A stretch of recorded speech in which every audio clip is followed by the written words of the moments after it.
Hello, you're listening to Cryptic Chronicles. Today on the show, we'll be covering Monster Legends Part 2. From the vampiric Strigoi of Transylvania, the unholy Draugr from Viking folklore, to the terrifying Native American skinwalkers. You're listening to Cryptic Chronicles. Enjoy.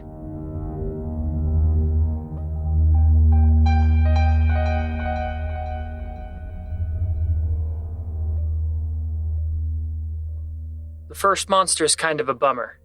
Nobody likes bad stuff happening to kids. But the Myling was formerly a normal human child. The Myling wanders through the night all through Scandinavia. They're the revenants of children who were abandoned to starve to death, or even infants left for dead. In the old days, when poverty meant an imminent threat to survival, an extra mouth to feed could be the difference between life and death for a family. And since there was no real contraception or birth control, unwanted pregnancies were far more common, which would bankrupt the family to provide for the child and raise it. Also, since mainstream society was mainly Christian, it was not only illegal to have a kid without being married, there was also no separation from church and state. So it was literally against the law. Children born in this manner were shunned by their peers as walking blasphemy. They were considered abominations, and the mother of a bastard could be severely shamed. Most of the children who perished and became Myling were female, sadly. This is due to the ignorant and archaic opinions that it was better to have a boy than a girl, a boy being far more profitable and reliable than a girl to them. So, if one of these old-time families could only afford to raise a child or two, it wasn't uncommon to leave infant girls to die in the wild. But in all cases, a Myling is a restless, sometimes vengeful revenant that was formerly a child, abandoned or killed in remote areas for either being unwanted or unable to be cared for. In Finland, they're called Utbird, or Ihterikko, which translates to that which is outside, which is referencing the unspoken secret family practice to commit child infanticide. Even more disturbing about the ancient dark practice is that there are still some cultures in the world that practice it till this day. And at certain times in history, infanticide was practiced all over the world. It's said that because these children were never given a proper burial or burial rites, then they rise up as these revenants. But the Myling also seek vengeance for their treatment during their short lives. They have been known to haunt the dwellings of the parents who abandoned them. They stalk the area of their death or the area of their birth. Common themes in Myling encounters is a lone traveler coming into contact with one in remote areas on the outskirts of towns or villages, on desolate roads near dark woods, or in abandoned places in homes. Myling look like the undead revenant they are, with a decayed, gaunt appearance, and having flesh tight, wrinkled, and close to the bone, appearing terrifyingly skeletal. They silently stalk the night, filled with the pain of rejection and abandonment. The size of a Myling is far greater than it was when it was alive, giving them a stunning, visually disproportionate creep factor. It will stalk around its target with much better stealth and speed than what would be thought, then jump on the back of its victim in an unbreakable vice-like grip. A Myling doesn't just kill you immediately, though. There's a way to survive, but it's not an easy task. The Myling wants to be buried properly on consecrated earth, so carrying the child monster to a graveyard or crypt is the only way to survive. As the undead thing hangs on your back, it just stares at you with its oversized black glossy eyes. And hopefully there's a graveyard nearby, because as you carry a Myling, it increasingly gets heavier and heavier. If walking across mud or soft ground, it can get so heavy it'll make you sink as you go. Some sources say this is actually the Myling slowly but increasingly sucking away your life energy. If the victim can't get the Myling to a graveyard before dawn, it will go into a rage-fueled frenzy and violently murder you. But if you can get to a graveyard before dawn, the Myling can be at rest, and you'll survive, but most likely be traumatized to the point of insanity.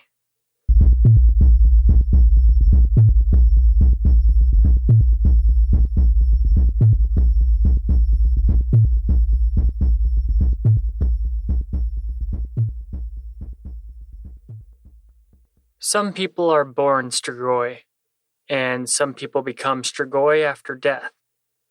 In Romania, people are still commonly knowledgeable about the Strigoi. In fact, Bram Stoker was originally going to have his vampire from Austria. That is, until he discovered the tales of the Strigoi from Transylvania. So this monster's had a pretty decent impact on pop culture. But the Strigoi are nothing like the vampires that are popular to portray today. The modern world sees vampires totally different than how our ancestors saw them. There's nothing regal, elegant, or seductive about a Strigoi. But this is the monster that our modern versions of vampires are very, very loosely based on. Just like how those based on a true story movies have extremely little in common with true accounts of that story. Strigoi are said to have ruddy complexions more in line with decaying bodies, which is different than the pale-skinned ones popular in modern times. The fear of Strigoi was so prevalent in Romania, they would dig up human corpses from their graves at the tiniest suspicion a dead person was actually a Strigoi. I mean, they did this a lot, to the point the church was getting really grossed out and asked them to cut back on their grave digging. That's because exhuming bodies from the grave is one of the best ways to spot a Strigoi. For example, if they dug up a person's grave and within the coffin the corpse showed little signs of decay after being buried for a while, then that person was definitely a Strigoi. And the definitive sign someone was a Strigoi was if the only thing to rot off in its grave was their nose. They're often depicted with a bald head with cloved hooves and a tail. According to legend, no matter how horrific a Strigoi is, it may alter its appearance to appear reasonably human at times. This is normal in Strigoi tales, because in many stories the monster can almost live out its life as a normal human. They've even gotten married in tales, having Strigoi children, and basically living among normal people. Female Strigoi were even known to prey on men in cities like a black widow spider. But not all of them could alter their appearance to fool people. Most were stuck looking pretty scary. Some returned from the grave to reunite with the former lover they had in life, and continued their relationship in a new necrophiliac way. Still, some Strigoi do have the ability to straight up shapeshift. And funny enough, the first animal you'd think a vampire would shapeshift into isn't on the list. The bat. Instead, they can shapeshift into wolves, dogs, owls, cats, or a moth. There are Strigoi who are not undead and are pretty much alive, though. The ones born from a Strigoi parent who was posing as a human do not immediately take on their undead form, but they are guaranteed to become an undead Strigoi when they do eventually die. People could also be born as a Strigoi through supernatural means or ill omens. The living Strigoi would steal mana from people, or animals. In Romania, mana is the life force energy in people, like chi or spirit, which kills people if enough is taken, just like vampires sucking blood. They also know dark magic, taught to them by the undead Strigoi.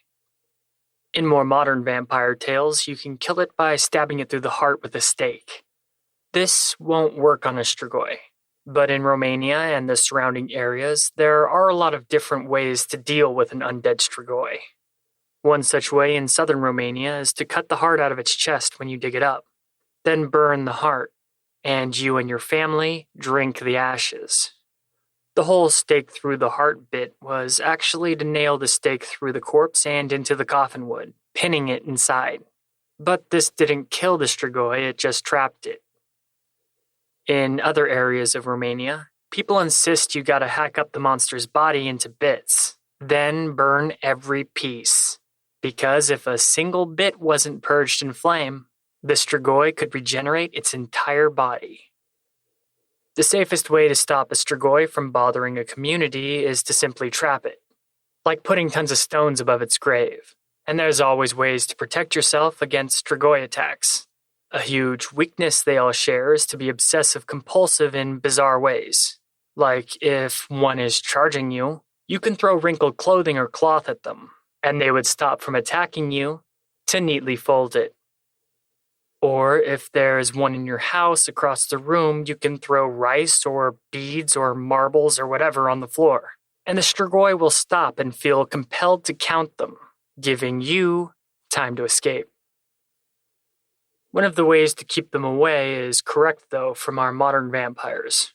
They really don't like garlic. Hanging garlic in your windowsill will keep them out of the house.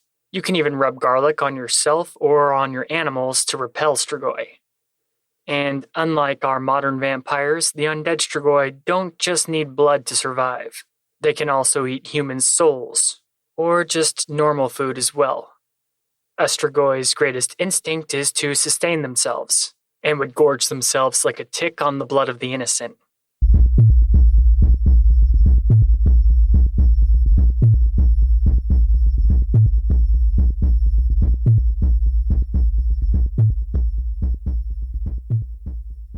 The Japanese have some of the craziest and interesting monster legends out there. I mean, seriously. If you like weird and awesome, yeah, they're great. The Gashido Kuro is a yokai from Japan. It's a giant skeleton that roams the countryside at nighttime. Their teeth chatter and a sound of rattling bones emanates off one when there's no prey around, or they're unaware a person is present.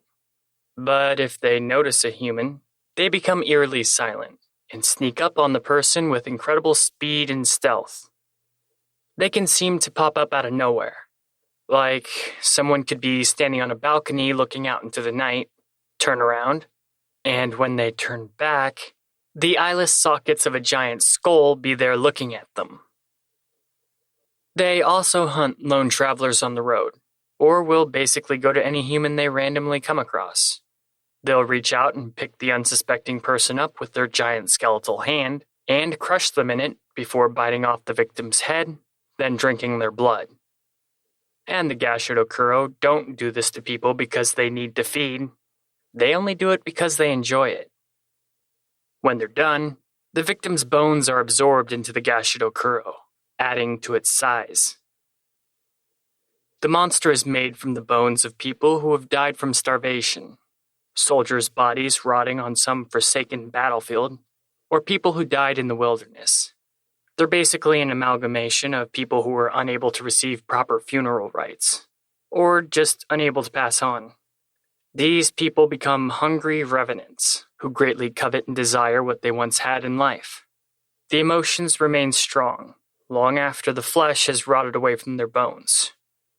And as their bodies rot, it only increases their rage and negative emotions until it turns into a very powerful force of malevolence, an overwhelming grudge against the living.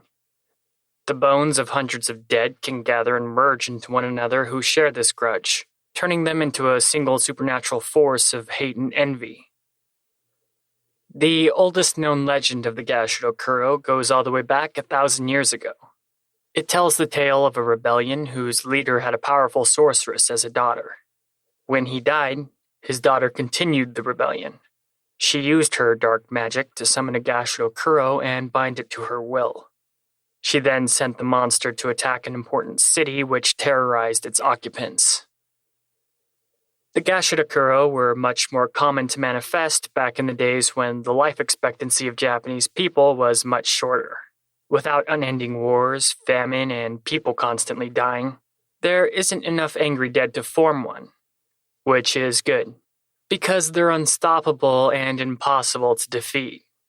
They only cease to be when the negative energy that formed them has been spent. They burn out eventually like a candle. The only real way to defend yourself against a Gashido Kuro is to not travel or wander around the countryside at night.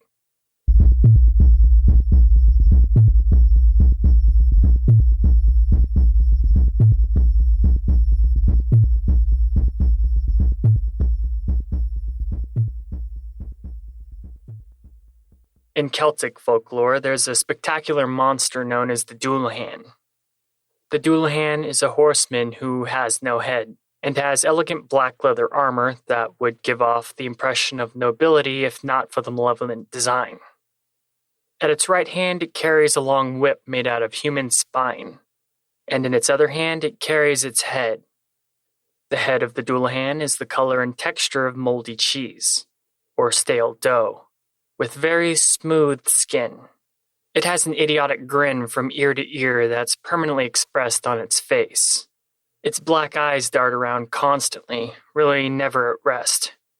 Its head gives off an otherworldly illumination of light, allowing the Dullahan to use its own head as a lantern, able to guide it through the darkest roads of the Irish countryside.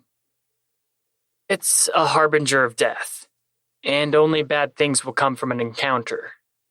Its decapitated head has supernatural sight, and is able to see vast distances away, and into the darkest depths of nature. This gives the Dullahan the ability to spy on people, and find the houses of those who are soon to die. Those who see it as it passes by have blood thrown in their face, or go blind in an eye. The Dullahan's horse booms as it gallops down the dark roads of the countryside, snorting out flames from its nostrils as it flies by. The creature's disembodied head can only speak once every hellish journey it takes, and the only thing it's able to say is the name of the person who is very soon going to die. It can stop at the spot where the person is doomed to die, or the horseman will go right up to the person's door, then call out that person's name in a haunting cacophony. The Dullahan is most active on Irish feast days, so on those days it's best to stay inside and close the windows to avoid it. If someone must travel at these times, it's best to carry gold on you of some type, because the Dullahan hates the metal, and gold has even caused it to vanish in encounters. The origins of the Dullahan are up for debate. Most believe it's the embodiment of a pre-Christian ancient Celtic god named Crom, a deity who demanded yearly sacrifices of humans through decapitation. Despite Christian missionaries trying to destroy Crom's worship, he would not be denied the yearly souls he desired, so he rides into the night as the Dullahan, the physical embodiment of death itself. The Irish banshee gives warnings of death when it cries. The Dullahan summons the soul of the dying person. So if its decapitated head calls your name, your demise is imminent and unavoidable.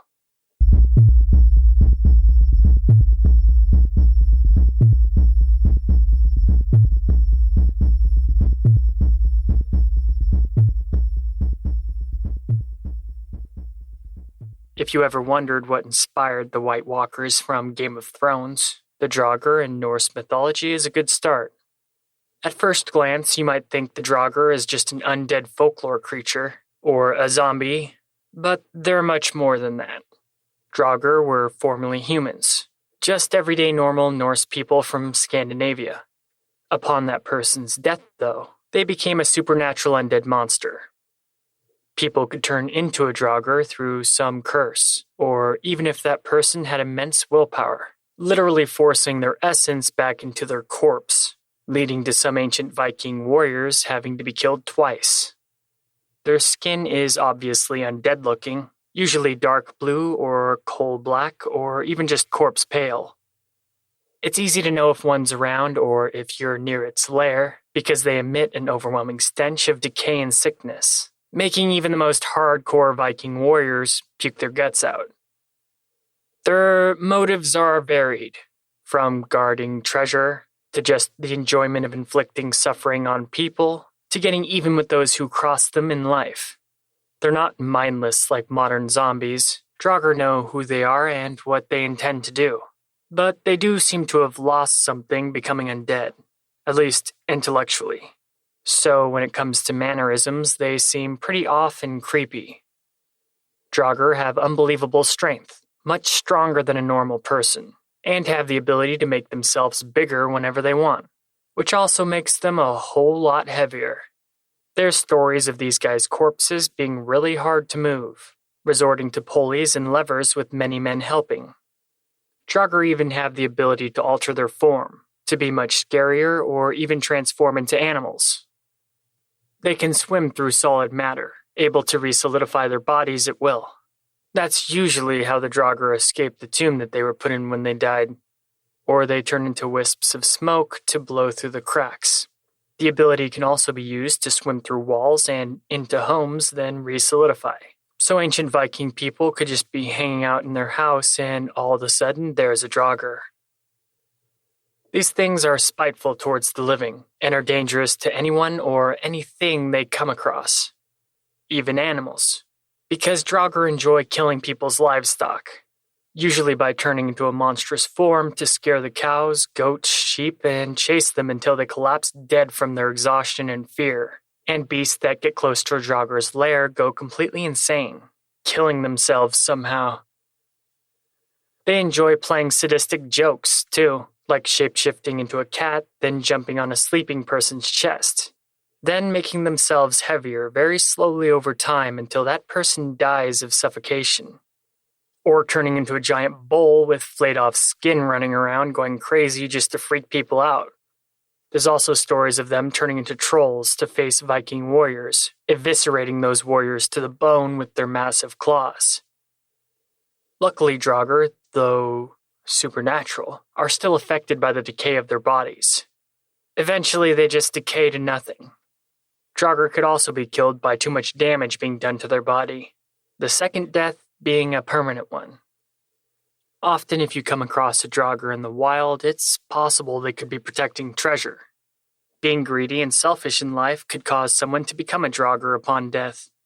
So if that person had some treasure on them in life, or buried somewhere, it's almost a guarantee it's guarding it. But an encounter with a Draugr is not worth the loot. People in ancient Scandinavia were very wary of the dead rising from their grave, to the point that often steps were taken to prevent it, like a lot of weird ways to trick corpses into not knowing where they're buried, or to straight up brick the tomb shut, or placing iron on the corpse to keep it from rising from its grave, iron being a common tool to ward off supernatural creatures. If someone really got a Draugr's wrath, it could just eat the person and rip them apart. But if a Draugr wants to, it can also drive somebody insane. They do this by entering the person's dreams, giving them intense nightmares. Draugr can basically take control of the entire dream, and the ways that they can torment somebody in this way is innumerable. Then the Draugr will leave some sort of gift in the person's bedchamber, making that person know that those dreams came from the Draugr, driving them further into paranoia. Draugr also have the power to put curses on people, like taking attributes away from someone, or not allowing certain attributes to get any better. They can also bring disease and pestilence to communities, spreading much contagion and affliction, as well as making an artificial darkness in certain areas, even if the sun's out. But there are different types of Draugr, and each one just as menacing. In the northern reaches of Scandinavia, where fishing is the main source of income and food, many fishermen drowning at once was common. The Norse cold seas are very foreboding, and incredibly unforgiving and dangerous. Many who perished would become restless dead, rising again as Draugr after drowning. These types would either take on the form of a headless man covered in sealskins, or the form of a normal man other than his head being made entirely out of seaweed.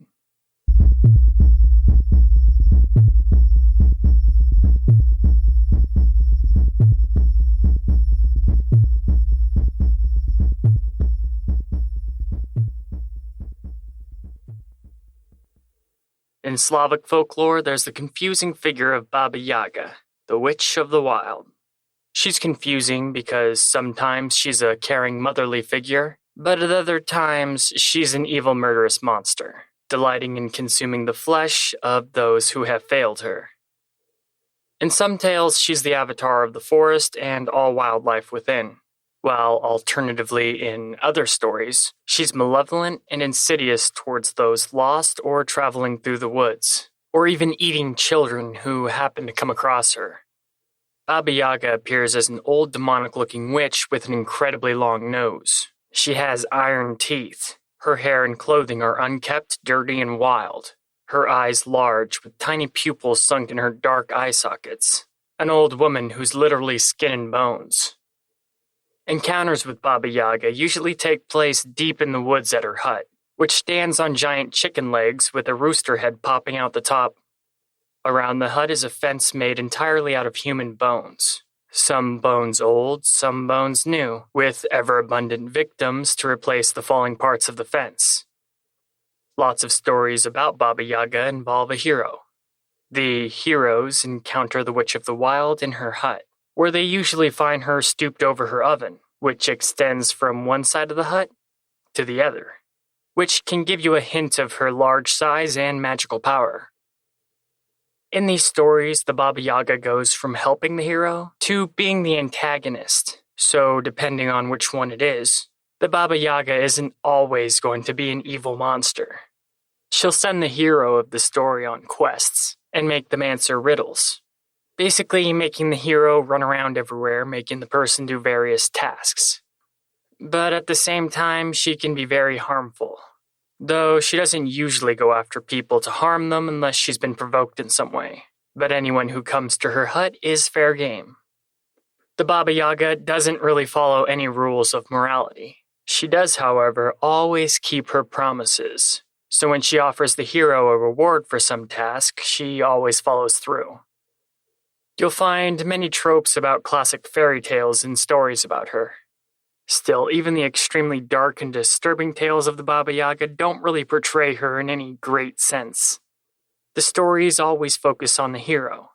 The Baba Yaga, just a witch that they encounter. So there's a theme in the stories of clever heroes who use more brains than brawn. And gathering the ingredients to her latest potion concoction is also a common theme for the tasks the heroes to carry out to claim their reward. But the tasks can be supernatural as well, like being shrunk and sent into a music box, having to hop around and climb on the spinning gears within. It's interesting how she's never portrayed as blatantly evil. The Baba Yaga is more a force of nature, a neutral but indifferent being to human suffering or death. In many tales, the hero would have never gotten to the climax of the story without the Baba Yaga's help. In one tale, there's a young girl who lives with her stepmother and stepsisters who are horrible human beings. They live in a house secluded in the woods, and the girl's stepfamily treat her very abusively. It's pretty much a Cinderella tale. One day, a stepsister orders her to go out into the woods at night and bring back a source of new light. The girl struggles through the dark woods and stumbles upon the Baba Yaga's hut. The girl answers the Witch of the Wild's riddles, then is given incredibly challenging chores to do by the witch. The young girl completes the tasks and is rewarded with a lantern made out of a human skull. When she returns through the dark woods to her home, guided by the illumination of the skull lantern, upon entering, seeing her stepmother and stepsisters, the skull lantern burns them alive, turning them into charcoaled husks.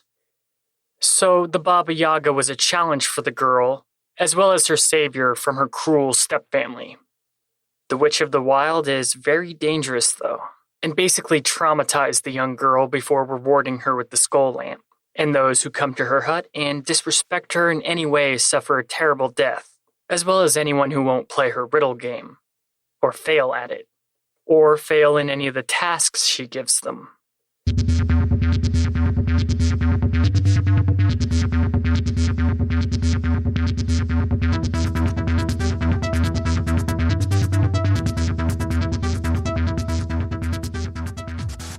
Hey listeners, Cryptic Chronicles is available on iTunes as well as all popular podcast apps and web hosts. Or please visit us at crypticchroniclespodcast.com for full content. Send us an email, we would love to hear from you. Join us on our social media to keep updated. And thanks for supporting the show. Please leave us a good review on iTunes to help grow the podcast. But most of all, thanks for listening.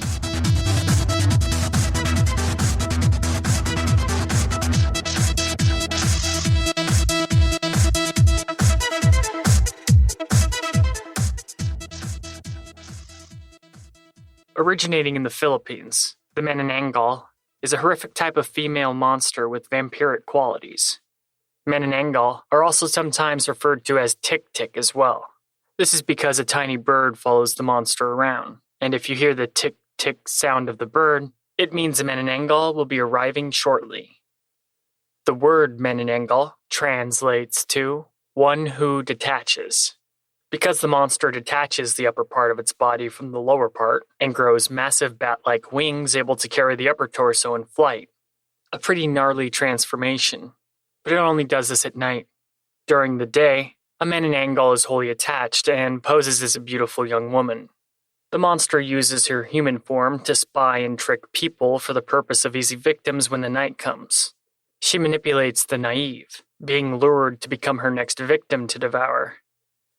It requires a magic ritual in order for her to transform into her monstrous form and then back again, starting with the anointment of a certain type of oil over its body. The enormous wings sprout from her back. Her teeth mutate into razor-sharp fangs, and her tongue transforms into a long hose-like appendage with a sharp tip.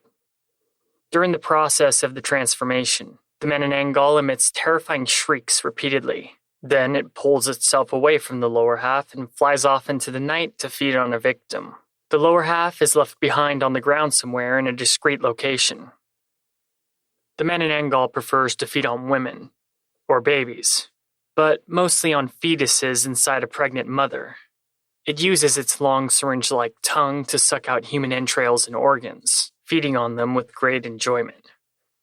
When it finds a pregnant victim, it will land on the roof, then wait patiently until everyone in the household is asleep. Then it sticks its long tongue through a hole it makes in the roof and sucks the fetus's organs and entrails right out of the sleeping mother. If you survive an encounter with one, it's almost assured to leave you deformed in some way.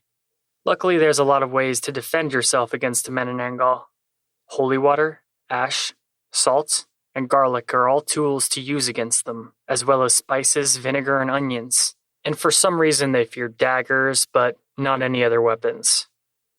Though despite all that, there's only one way to actually kill a Menenangal, and that's to find the hiding spot it left the lower part of its body when it detached and went into the night to feed. No easy task. But if you do find the lower part of the Menenangal, fill it with all the stuff it doesn't like. Garlic and onions and whatnot. When the monster returns to reattach before dawn, it won't be able to. Then it'll be killed by the sun when it rises.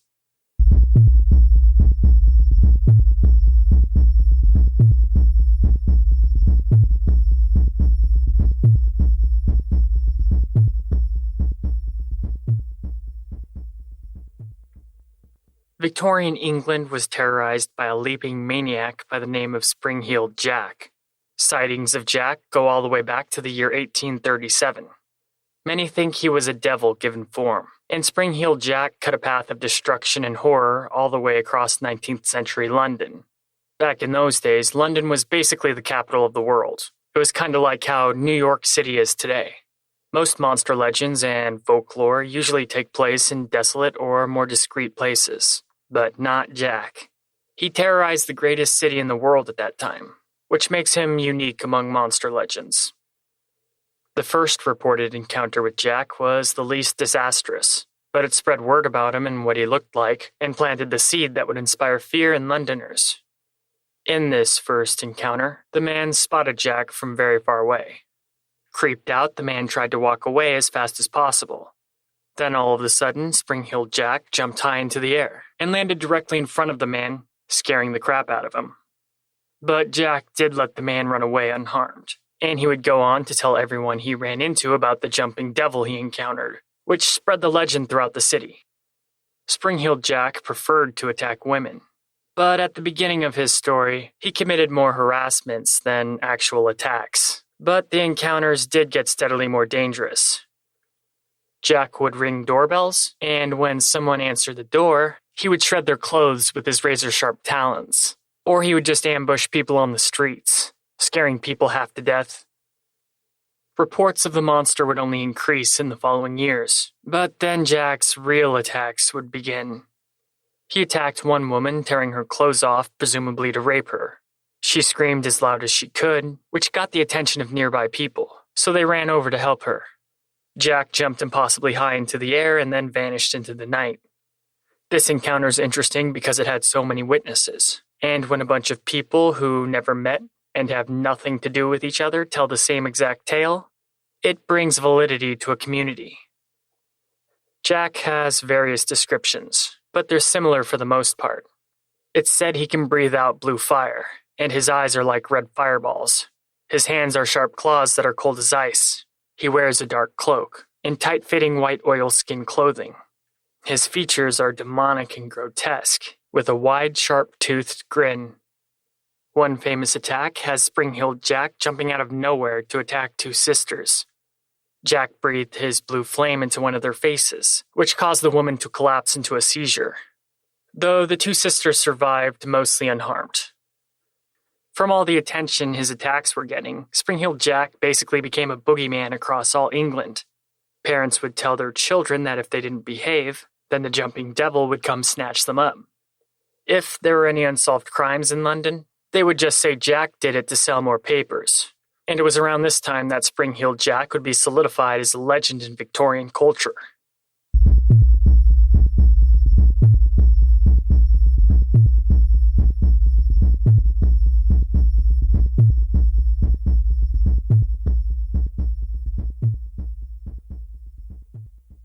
Some monsters take a more subtle approach when hunting victims.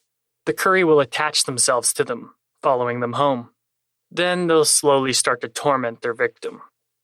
The Curry is very subtle at first, being mostly just beyond the veil of the material world, which means people who have a Curry aren't even usually aware of it for quite some time. But slowly the Curry will give its victim hints about its existence over the span of weeks, if not months.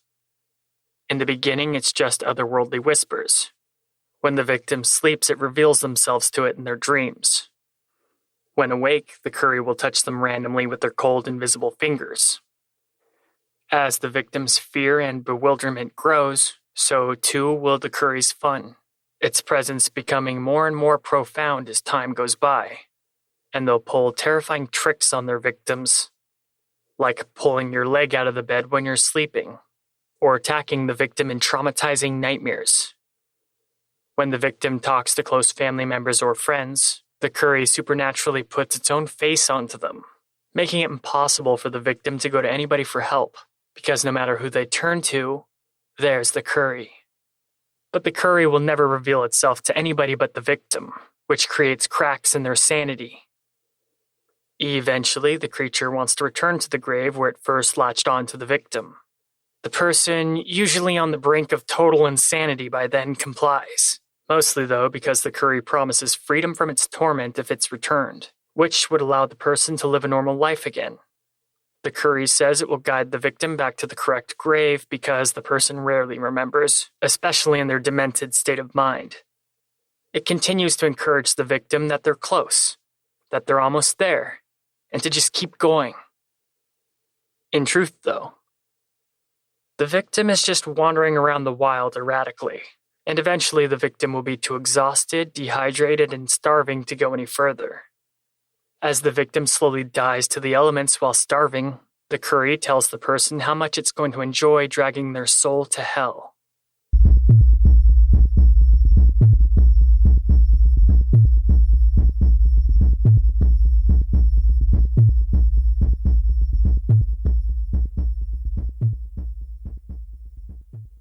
In the freezing lands of the Inuit tribes live a race of shadow people. The Teriaxic, as they're called, are very similar to the way normal human beings live their lives. They have families and homes, use tools, and build things. The Teriaxic use weapons to fight and can think with logical awareness, among other similarities. You can't look directly at one, though, because it would instantaneously vanish to its own world, which is kind of like an alternate reality. This place is their domain, just like material Earth is ours. And for some reason, because of this, they can't be directly looked at. But their shadow is always clear as day. And by attacking where that shadow is, you could actually kill a Teriaxic. Only then will it become visible. The Teriaxic can also be heard in some conditions. Like if you hear footsteps in the woods at night and no one's there, it's actually them looking at you. It's normal to hear talking or laughing, which is usually heavily unnerving to the listener. According to legend, some Inuit have managed to travel over into their world, with many never returning. Their world is right between the material world and the spirit world, so they partially inhabit both, and are even able to perceive both at the same time. They're very shy, always vanishing when any human comes remotely close to them.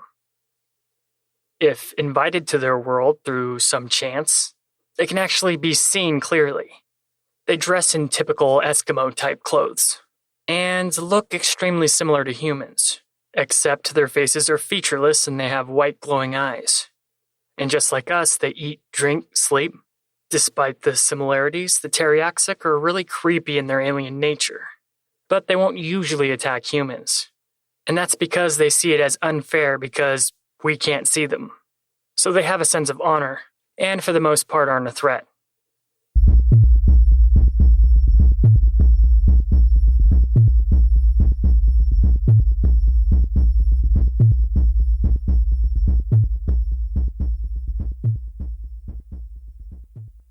The Skinwalker is a notorious supernatural monster from Native American legend. They're shapeshifters, who were at one point normal humans.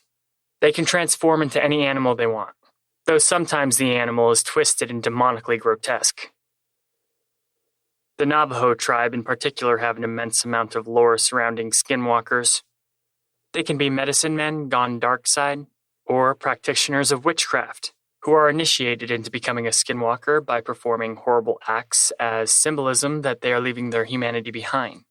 Acts like murdering a close family member, incest, or necrophilia. After the ceremony, the person is gifted with dark supernatural power and an urge to do harm. There are even ranks within skinwalkers, the highest being Tliziati, which translates to pure evil. When they shapeshift, they usually transform into a wolf, coyote, eagle, fox, or a crow. But it's only because the abilities of those creatures is what's currently needed. There are no limits on what type of animal a skinwalker can transform into. If they need to get somewhere fast, they'll change into a bird. If they need immense strength, they'll turn into a bear, etc. There are Navajo tales of skinwalkers stealing the faces of people, too. Or if you make eye contact, it can absorb itself into your body. Sometimes they freeze their victims with their demonic eyes, the person consumed with paralyzing fear. Then, like a vampire, the skinwalker will absorb the person's life force, giving it energy and power. When they're in their human form wishing to go unnoticed, they're very hairy people, often seen wearing the skins of animals. To the untrained eye, it allows them to pass themselves off as just regular everyday people among the tribe. As evil monsters, it's obvious the normal people of the tribe would be polarized to their presence, leading to the Native Americans to hunt down and try and slay the beast. The skinwalker usually not only evades the hunters, but messes with them as well, like leading the tracker to their home, or the home of a loved one. And the skinwalker will definitely take offense to being hunted, so attempting to kill one is only for the reckless or the suicidally brave. But if you do track one and it gets away, if you happen to injure it when it was in its animal form, when it changes back into a human, it'll have the same injury. A solid way to kill a skinwalker is to find out the skinwalker's former name when it was human. Then you speak that name, and 3 days later the skinwalker will grow ill and die.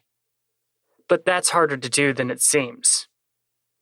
Also, skinwalkers are very vulnerable on their neck to weapons or bullets dipped in white ash, and a direct wound would prove fatal to the skinwalker. They also have insane powers to mess with people's heads they can use strategically, always giving themselves the advantage. Skinwalkers are telepathic, and know what you're going to do before you do it. And they can perfectly imitate any animal or human noise at will. And that's despite what form they've currently shapeshifted into. Mix that with reading minds, and there's no end to the mental trauma and horror they can inflict. They can cry out from the woods saying they're badly injured using the voice of that person's lover, luring them out of the safety of their home to their doom, or use the voice of the victim's child. They can literally drive people insane by doing this, such as imitating a deceased close family member, then reading the person's mind to say the most maddening things possible to them. Skinwalkers are very sadistic. But those abilities are also very useful when killing multiple victims at a time, luring them away from one another, or causing infighting between them. Also, a skinwalker isn't even able to enter somebody's home without expressed permission. So these powers are ideal to trick someone into giving them access, or to lure them outside the safety of their home. You can tell if an animal is actually a skinwalker if they seem to be moving around unnaturally and stiffly, or just bizarrely in a way that a real animal wouldn't. Though sometimes it's quite obvious because the skinwalker may intentionally shapeshift to appear more monstrous. Though skinwalkers are shapeshifters, they were originally practitioners of medicine and used their magic and witchcraft greatly to their own advantage. They use spells and charms, usually to instill fear or control over someone.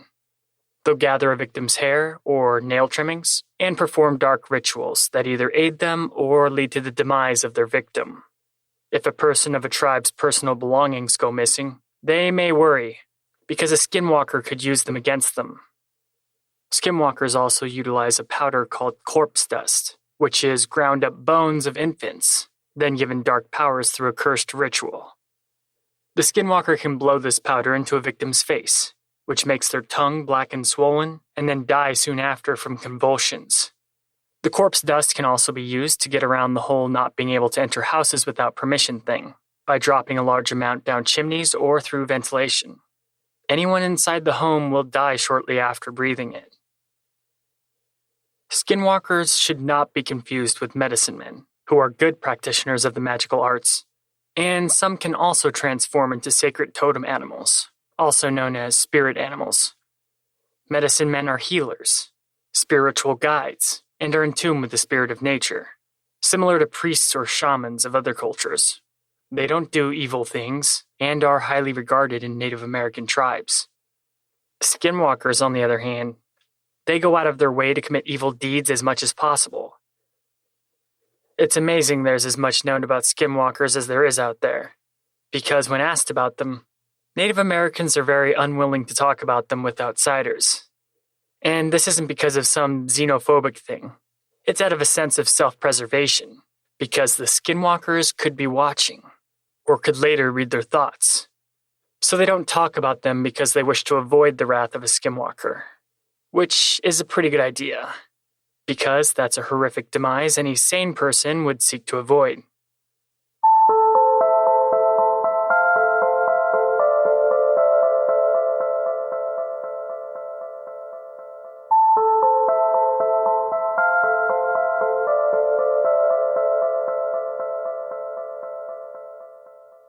Thanks for listening to Cryptic Chronicles.